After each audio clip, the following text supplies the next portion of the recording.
صبت علي مصائب لو أنها صبت على الأيام صرنا لياليا. مل گئی مجھ کو جرت ہو گئی بے باک بھی، مدحت زہرا نے بخشی قوت ادراک بھی. جی ہاں ویورز، ہمارے آج کے پروگرام بی بی فاطمہ زہرا سلام اللہ علیہا our role model our inspiration میں آج ہم دیکھیں گے کہ کس طرح جہاں آج کے دور میں ہم بات کرتے ہیں ویمن رائٹس کی، عورتوں کے حقوق کی، تو وہیں دور جاہلیت میں بی بی فاطمہ زہرا سلام اللہ علیہا کس طرح ایڈوکیٹ آف وومن رائٹس بنی. وہ کون سے حقوق تھے جو آج ہمارے پاس موجود ہے اور جو آج ہمارے پاس صرف اور صرف بی بی فاطمہ زہرا سلام اللہ علیہا کی وجہ سے ہے.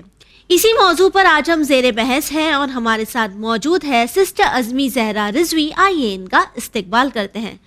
سسٹر السلام علیکم. وعلیکم السلام ورحمۃ اللہ وبرکاتہ.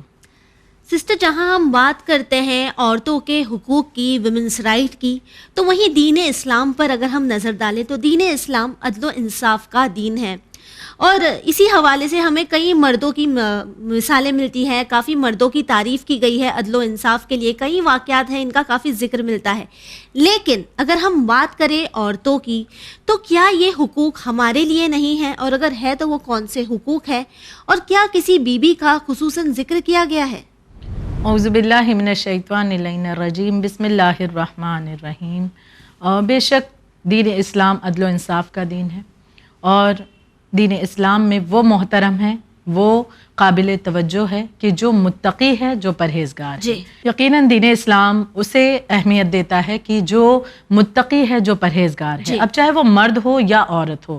اور جہاں پر مردوں کا ذکر ملتا ہے الگ الگ اعتبار سے، الگ الگ صفات کے اعتبار سے دین اسلام نے تعریف کی ہے مردوں کے حوالے سے، تو وہیں پر عورتوں کا معاملہ تشنا نہیں چھوڑا گیا. یعنی یہ بات نہیں ہے کہ ہم کہیں کہ ہاں صرف مردوں کے بارے میں یا ان کی اچھی صفات کا ذکر تو دین اسلام میں ہے، لیکن عورتوں کا ذکر کہیں نہیں ملتا، یا کوئی ایسی عورت کہ جو اپنے آپ میں کوئی خاصیت رکھتی ہو اس کا ذکر کیا گیا ہو، تو ایسی کہیں کوئی بات نہیں. اگر یہ کوئی کہے تو یہ فقط ایک الزام ہے اور اس کے سوا کچھ نہیں، کیونکہ حقیقت میں دین اسلام نے ان عورتوں کا بھی ذکر کیا ہے کہ جن میں الگ الگ اعتبار سے جو بھی خوبی پائی جاتی ہے. یہاں تک کہ پروردگار عالم نے ایسی محترم، متقی، پرہیزگار عورتوں کو کچھ خاص صفات بھی عطا فرمائے ہیں اور اس کے ساتھ انہیں یاد بھی کیا ہے. یعنی ایسا نہیں ہے کہ ذکر صرف مردوں کا ہوا ہے اور اسلام نے مردوں کو امپورٹنس دی ہے اور عورتوں کو کہیں بھلا دیا ہے، ایسا نہیں ہے، ہرگز نہیں. عورتوں کو بھی، یعنی سب سے بالکل سر فہرست جو بات اسلام دیکھتا ہے وہ ہے تقوی، وہ ہے پرہیزگاری، اور اس بنا پر چاہے مرد ہو تو بھی با فضیلت ہے، عورت ہے تب بھی وہ با فضیلت ہے. اور عورتوں کا بھی ذکر کیا گیا الگ الگ صفات سے بھی، بلکہ پروردگار عالم نے ایسی متقی پرہیزگار عورتوں کو نوازا ہے. مثال کے طور پر میں اس بات کو پیش کرنا چاہوں گی کہ اگر ہم نگاہ ڈالیں تاریخ اسلام میں تو جناب حوا کا بھی ذکر ملتا ہے. جناب حوا یعنی ہر ایک جانتا ہے کہ جناب آدم و حوا کے اعتبار سے کہ جناب حوا کس طرح سے کہ توبہ کی ایک خاص صفت اللہ نے آپ کو عطا فرمائی. یوں تو یقیناً بہت سی صفات آپ میں اچھی پائی جاتی ہیں، لیکن توبہ کی ایک خاص صفت کے ساتھ آپ کو یاد کیا گیا ہے. دوسری بی بی جناب سارہ، آپ کی صفت وہ کہ جمال، خوبصورتی، یعنی بہت زیادہ خوبصورتی اللہ نے آپ کو عطا فرمائی تھی، تو اس خوبصورتی کے ساتھ آپ کو یاد کیا جاتا ہے. یعنی کہ اپنی جگہ تقوی و پرہیزگاری ہے، اس بنا پر اللہ نے ان کو منتخب کیا، لیکن اس کے علاوہ یہ صفات بھی پروردگار عالم عطا فرما رہا ہے. یعنی اس پر تو مزید ایک اچھی خاصی بات گفتگو ہو سکتی ہے کہ صرف یہ خوبصورتی فقط یہ نہیں کہ ظاہراً، بلکہ اس میں بھی بہت سی ایسی چیزیں ہیں کہ جس سے ہم پیغام لے سکتے ہیں. لیکن میں سرسری طور پر پیش کرتی چلوں. پھر جناب رحمہ کا ذکر ملتا ہے. جناب رحمہ یعنی وائف آف جناب ایوب علیہ السلام، کہ انہیں عفت کی صفت اللہ نے عطا فرمائی ہے. اور یہ روایت جو میں پیش کر رہی ہوں یہ بہار الانوار میں موجود ہے. جناب آسیہ کی ہم مثال دیکھیں، تاریخ میں جناب آسیہ کا ذکر ملتا ہے کہ فرعون کی جو بیوی تھیں، لیکن فرعون کہاں ایک لعنتی شخص، لیکن جناب آسیہ اپنے تقوی پرہیزگاری کی بنا پر محترم قرار پائیں، اور اللہ نے ایک خاص صفت انہیں حرمت کی عطا فرمائی ہے، عزت کی عطا فرمائی ہے.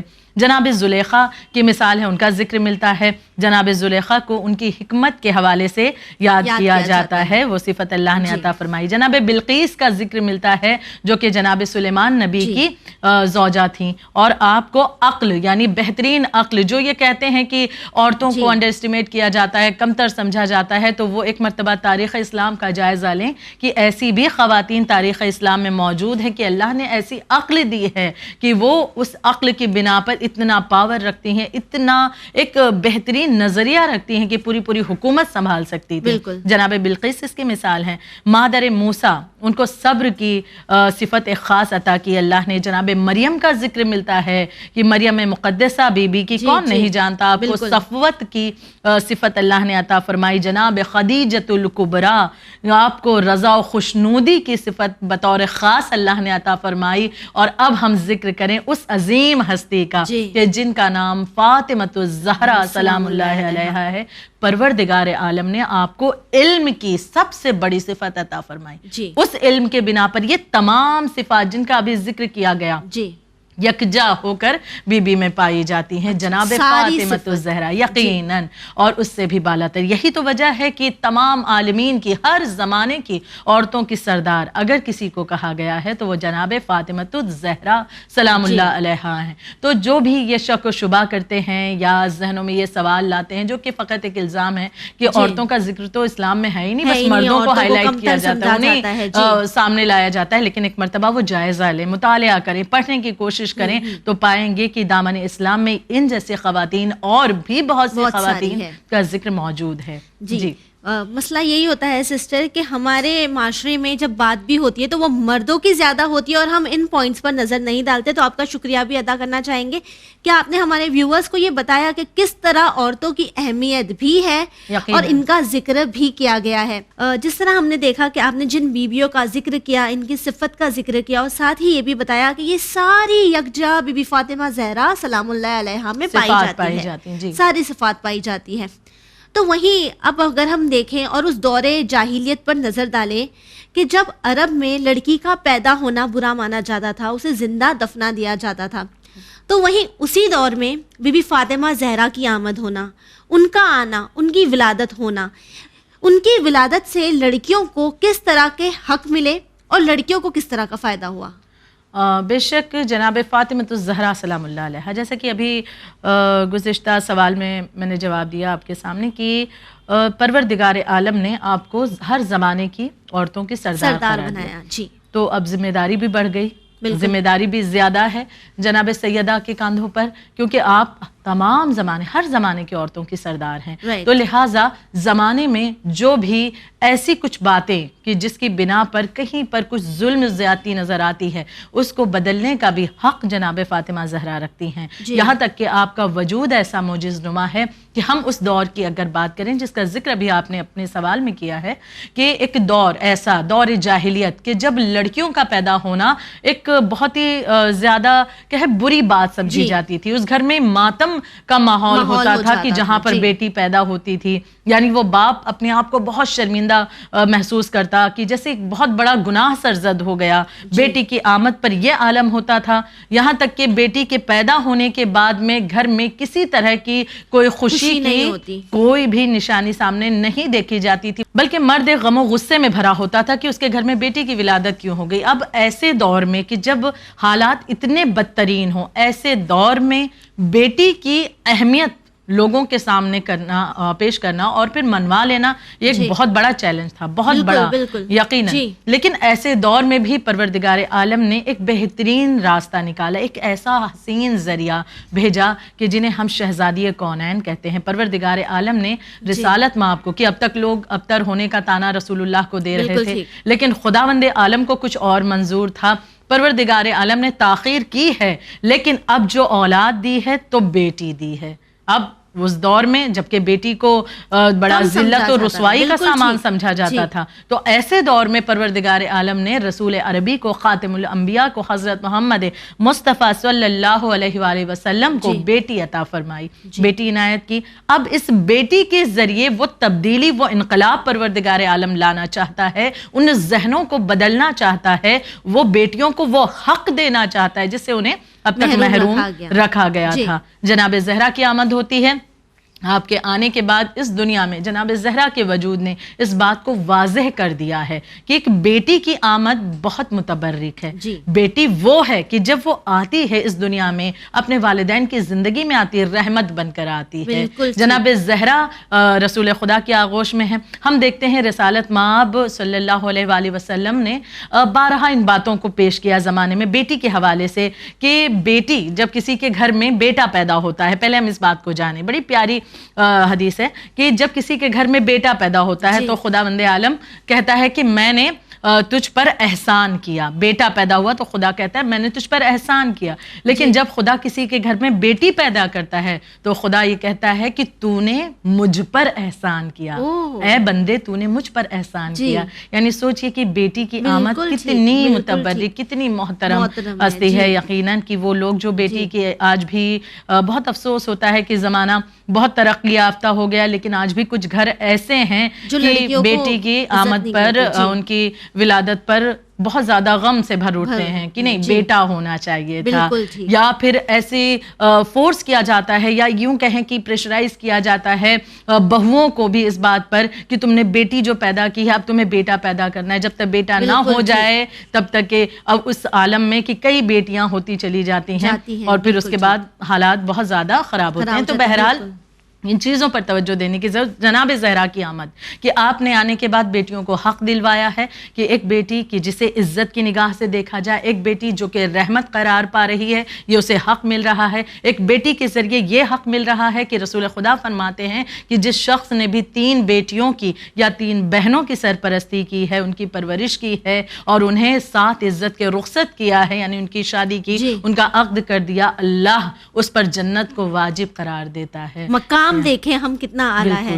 اس طرح کی باتیں ہم بیٹوں کے حوالے سے نہیں پاتے. اچھا, اس کے معنی یہ ہرگز نہیں ہے کہ اسلام نے بیٹوں کو کمتر یا بیٹیوں کو افضل, ایسی بات نہیں ہے. چونکہ زمانے کی اس وقت کی یہ ضرورت تھی کہ اس بات کو واضح کیا جائے, اور اللہ نے اس کے ذریعے یہ بھی واضح کر دیا کہ کتنا بڑا مقام.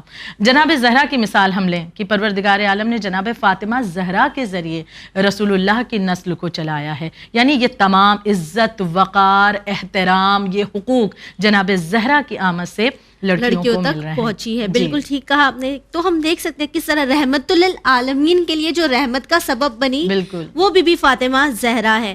جہاں آج کے زمانے میں ہم یہ سنتے ہیں کہ جو نسل ہے وہ لڑکوں کے ذریعے چل رہی ہے, تو وہیں ہم دیکھتے ہیں کہ آج بھی بی بی فاطمہ زہرا کا ایک فرزند پردہ غیبت میں ہے. تو وہیں اس بات پر جیسے آپ نے ذکر کیا کہ لڑکی کو رخصت کرنا, یعنی جو مرحلہ ایک لڑکی کی زندگی میں شادی کا آتا ہے, تو کافی سارے حقوق ہے جو آئی ایم شیور اس معاملے میں بھی لڑکی کو دیے گئے ہوں گے, اور جس کی مثال ہم بی بی کی زندگی سے دیکھ سکتے ہیں. تو اس سے ہم کیا سیکھتے ہیں؟ جیسے کہ ہم اس دور کی بات کریں جب دور جاہلیت تھا, اور جناب زہرا کے آنے سے لڑکیوں کو, عورتوں کو حق ان کے ملے ہیں یقیناً. تو جہاں پر اب بات بیٹی کے مرحلے سے اگر آگے بڑھتی ہے, یعنی اگر ایک شخص کی جو غم و غصے سے بھر اٹھتا ہے بیٹی کے پیدا ہونے پر, لیکن اس نے مثلاً کہ ذرا سا رحم آ گیا اور اس نے بیٹی کو زندہ نہیں دفنایا, جینے دیا, لیکن وہ محبت کی نگاہ سے بھی نہیں دیکھتا تھا. یہ حالات تھے کہ بیٹیوں کو, بہنوں کو کسی کے ساتھ بھی بیاہ دیا جاتا, شادی کر دی جاتی, ہاں بوجھ سمجھتے تھے, اور بالکل سوچا نہیں جاتا تھا کہ سامنے والا فرد کیسا ہے, کیا ہے. مطلب یہ تھا کہ ہمارے لیے یہ بوجھ ہے جسے ہمیں دوسروں تک, دوسروں کے سر پر پہنچا دینا, ہٹا دینا ہے. تو اس انداز سے جاہلیت کی حد یہ تھی کہ لڑکی کے پیدا ہونے سے پہلے, یعنی یہ تک کے معاملات تھے ماں باپ کے کہ کہتے تھے کہ اگر بیٹی پیدا ہو گئی تو ہم فلاں شخص کے ساتھ اسے بیاہ دیں گے. اب اندازہ کریں ایک شخص اچھے خاصی عمر کا ہے اور پھر یہاں پر معاملہ کہ ایک بیٹی پیدا ہی نہیں ہوئی, اور پہلے سے اس طرح کی دور جاہلیت میں کہ اسے بیاہ دیا جائے, اور پھر اس لڑکی کے پیدا ہونے کے بعد جب وہ بڑی ہوتی ہے تو اس سے پوچھنے کا کوئی وہاں پر طریقہ نہ تھا کہ اسے انتخاب کا حق دیا جاتا. انتخاب کے حق تو بڑی دور کی بات ہے, بلکہ اگر وہ لڑکی اس کے خلاف کچھ کہتی بھی تو وہاں پر بھی وہ اپنی جان سے ہاتھ دھو سکتی تھی. یہاں تک کہ معاملہ بدتر تھا. بالکل ایسے عالم میں, ایسی سچویشن میں, ایسے حالات میں جناب زہرا کے ذریعے ہم مثال دیکھتے ہیں کہ رسول اللہ نے اس بات کو پیش کر دیا کہ لڑکی کو اپنا لائف پارٹنر چوز کرنے کا حق ہے، انتخاب کرنے کا حق ہے. اور یقیناً یہ حق ایسا ہے کہ ہم مثال اس کی جناب زہرا کی زندگی میں دیکھتے ہیں، کیونکہ اگر بات ہم یوں ہی کریں تو شاید بات لوگوں تک نہ پہنچے. دلیل کے ذریعے، اور چونکہ ہم بات جناب زہرا کے حوالے سے کر رہے ہیں کیونکہ آپ نے عورتوں کو ان کے حق کو سے آشنائی کروائی ہے، حق انہیں دلائے ہیں، تو یقیناً جناب زہرا کی زندگی ہم دیکھیں. جب آپ کی شادی کا معاملہ آیا، رشتے آ رہے ہیں، بہت سارے رشتے آتے رہے، کئی افراد کے رشتے آئے ایسے بھی کہ جنہیں رسول اللہ پسند نہیں کرتے ہیں، لیکن ایسا نہ تھا کہ رسول خدا چونکہ ان لوگوں کو پسند نہیں کرتے تو اس پیغام کو رسول اللہ وہیں پر سٹاپ کر دیتے اور کہتے میں اپنی بیٹی کو بتاؤں گا ہی نہیں. ایسا نہ تھا، بلکہ رسول خدا نے اس پیغام کو سنا ہے، جو بھی پروپوزل لے کر آیا ہے، جس نے بھی پیغام دیا ہے، اس پیغام کو بیٹی تک پہنچایا ہے. اچھا جی، یعنی ایسا نہیں کہ جو ہم آج کے دور میں دیکھتے ہیں کہ نہیں ہمیں ٹھیک نہیں لگا تو ہم نے خود ہی منع کر دیا، ہمیں بیٹی سے پوچھنے کی ضرورت ہی نہیں. وہ تو رسول اللہ ہے، پھر بھی انہوں نے یہ سوچا کہ نہیں میں اپنی بیٹی سے مشورہ کروں گا. بالکل. تو اب رسول خدا نے ان لوگوں کو جنہیں پسند نہیں کرتے ہیں، لیکن پھر بھی آپ نے اس بات کو پیش کیا کہ یہ ایک لڑکی کا رائٹ ہے، اس کا حق ہے انتخاب کا، اسے بتانا ضروری ہے. تو آپ نے جناب زہرا تک اس بات کو پہنچایا. جناب فاطمہ الزہرا سلام اللہ علیہا نے اس بات کو سنا اور آپ نے چونکہ اب جناب سیدہ سے رسول خدا پوچھنا چاہتے ہیں، بتا دیا ہے کہ یہ پیغام ہے، جناب زہرا کی کیا رضامندی ہے یہ جاننا ہے. تو اب جناب زہرا نے اپنے چہرے کو پھیر لیا یا چہرے پر ایسے آثار نمودار کیے کہ جس سے ظاہر کر دیا کہ مجھے یہ پیغام پسند نہیں ہے. اب یہیں پر ہم دیکھیں کہ جب مولا کائنات کا رشتہ آتا ہے، مولا کائنات کا پروپوزل آیا، تب یہ تو پسندیدہ ہیں یقیناً رسول خدا کے. رسول خدا نے پھر پیغام بیٹی تک پہنچایا. اس مرتبہ جناب زہرا نے سر کو پھیرا نہیں ہے بلکہ سر کو جھکا کر خاموشی اختیار کی ہے، یعنی اظہار کر دیا رضامندی کا.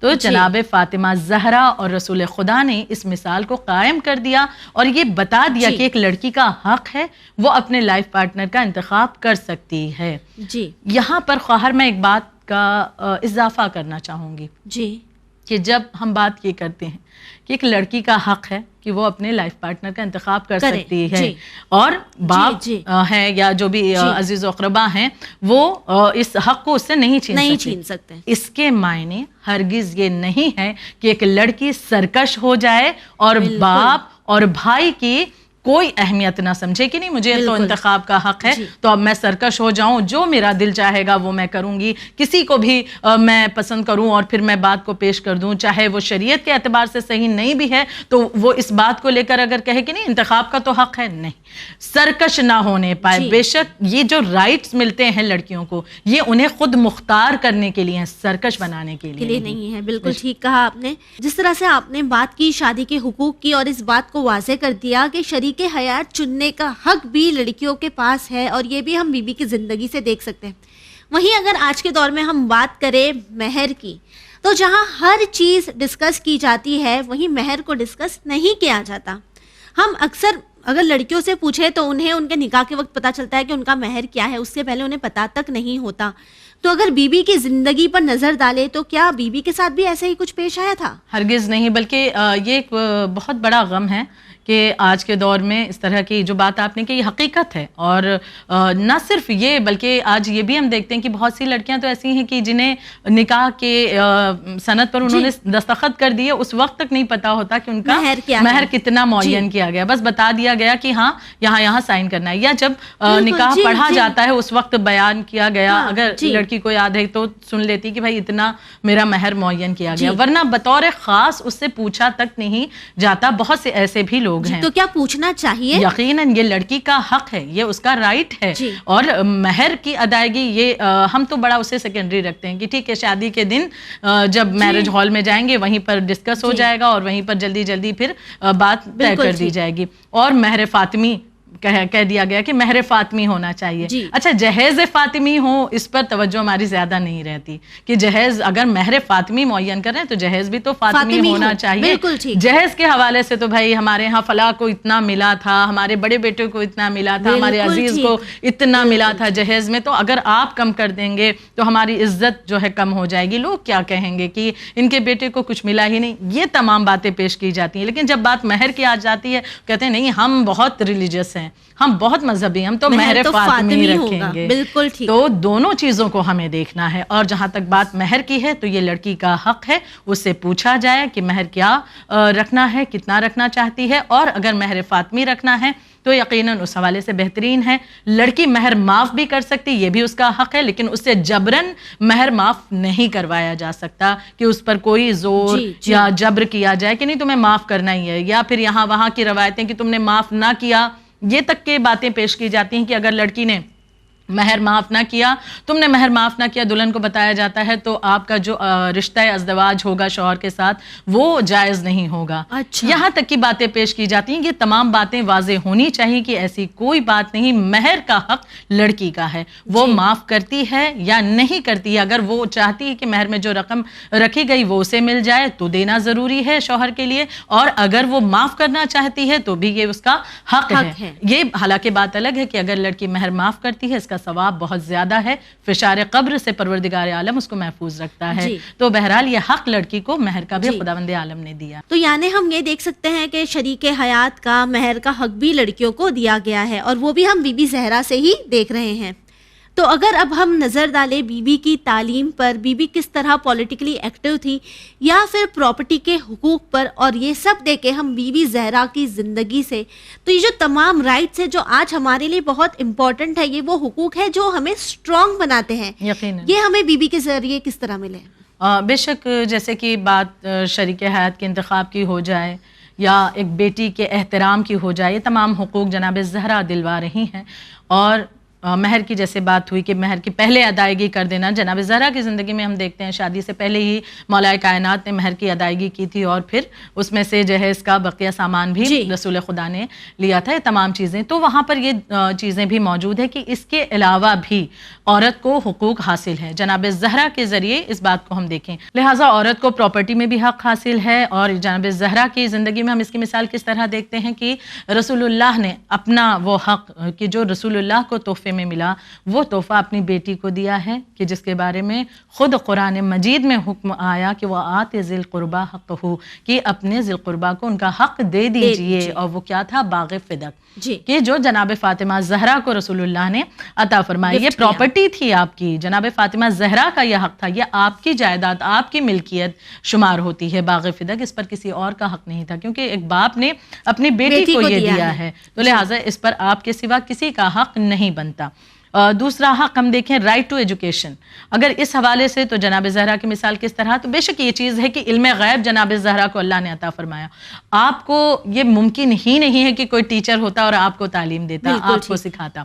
خداوند عالم نے معصومہ کو دیگر معصومین کی طرح معصومہ کو بھی علم غیب عطا فرمایا, لیکن جو علم آپ کے پاس ہے اس علم کو آپ نے دوسروں میں نشر کیا ہے.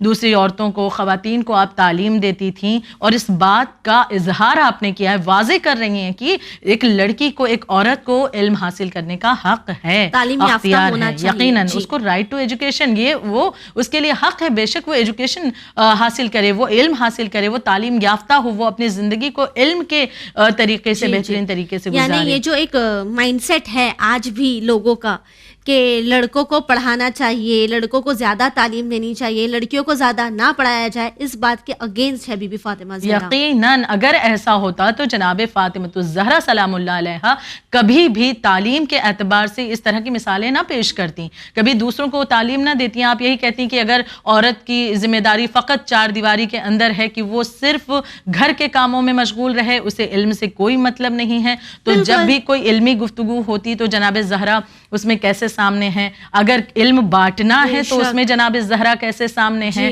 آپ کی بیٹی عالمہ غیر معلمہ کیسے ہے اگر علم عظمت علم کی نہیں ہوتی. تو یقیناً عظمت ہے علم کی, اور خود شہزادی چاہتی ہیں کہ علم ہم حاصل کریں, ہم تعلیم یافتہ ہوں. تیسرا رائٹ ٹو پولیٹیکلی ایکٹیو, یعنی ہم پولیٹیکلی ایکٹیو ہو سکتے ہیں, اس کی بھی اجازت ہے. کس انداز سے ہم جناب سیدہ کی زندگی میں اس کی مثال دیکھیں. سب سے پہلی اور بالکل واضح مثال اس کی ہے مباہلہ میں دیکھتے ہیں کہ جب عیسائیوں سے مباہلہ ہونا ہے تو اس وقت جناب سیدہ بھی ہمراہ گئی ہیں. یہ نہیں کہ بھائی سیدانی ہیں، یقیناً معصومہ ہیں، آپ سے زیادہ حجاب کی پابندی کس نے کی ہوگی؟ بالکل ٹھیک. لیکن جب بات پڑی، وقت آیا اسلام پر، دین پر، تو اس وقت آپ میدان میں بھی بابا کے ساتھ آئی ہیں کہ جب مسئلہ یہ ہے کہ اپنی عورتوں کو لاؤ، ہم اپنی عورتوں کو، تو ان نساء میں، اس عورت میں جناب فاطمہ الزہرا کا شمار رسول اللہ نے کیا ہے. آپ کو میدان مباہلہ میں لے کر کے گئے ہیں. پہلی مثال. دوسرا، باغ فدق چھینے جانے پر اپنے حق کے لیے آواز بلند کیا ہے آپ نے. یعنی یہ نہیں کہ بس اب میں چونکہ عورت ہوں، میرا حق مار لیا گیا تو میں خاموش رہوں گی، میں ضبط کروں گی. صبر کر لو، صبر کر لو. صبر کے بھی اپنے اپنے کچھ مقامات ہوتے ہیں، لیکن حق اگر ہمارا چھینا جائے اس مقام پر صبر نہیں، بلکہ اس مقام پر اپنے حق کے لیے آواز اٹھانا فریضہ ہے انسان کا. جناب زہرا کی زندگی اس بات کی واضح دلیل ہے کہ آپ نے اپنے حق کے لیے جب دیکھا کہ باغ فدق مجھ سے چھینا گیا، کیا آپ علم غیب رکھتی تھیں کہ آپ نہیں جانتی تھی کہ میں دربار جاؤں گی، معاملہ کیا ہوگا؟ لیکن یہ مثال آپ کو رہتی دنیا تک ہمارے لیے ایک درس ہے اور رہتی دنیا تک کے لیے مثال پیش کرنی تھی کہ سب کو یہ پیغام پہنچ جائے کہ جب بات اپنے حق کی آئے تو آواز ضرور بلند کریں، نہ صرف اپنے حق کے لیے. تیسری مثال ہم دیکھیں کہ مولا امیر کو بعد رسول خدا جب بالکل تنہا کر دیا گیا، آپ کے منصب پر غیروں نے قبضہ کر لیا، اس وقت بھی جناب زہرا دفاع کے لیے ولایت کی اٹھی ہیں اور گھر گھر جا کر کے آپ نے یہ پیغام پہنچایا ہے کہ غدیر کو نہ بھلاؤ، علی کی ولایت کو نہ بھلاؤ. تو یہ تمام مثالیں ہم جناب زہرا کی زندگی میں دیکھتے ہیں کہ یہ تمام حقوق عورتوں کو حاصل ہیں اگر ایسے کچھ معاملات ان کی زندگی میں آتے ہیں.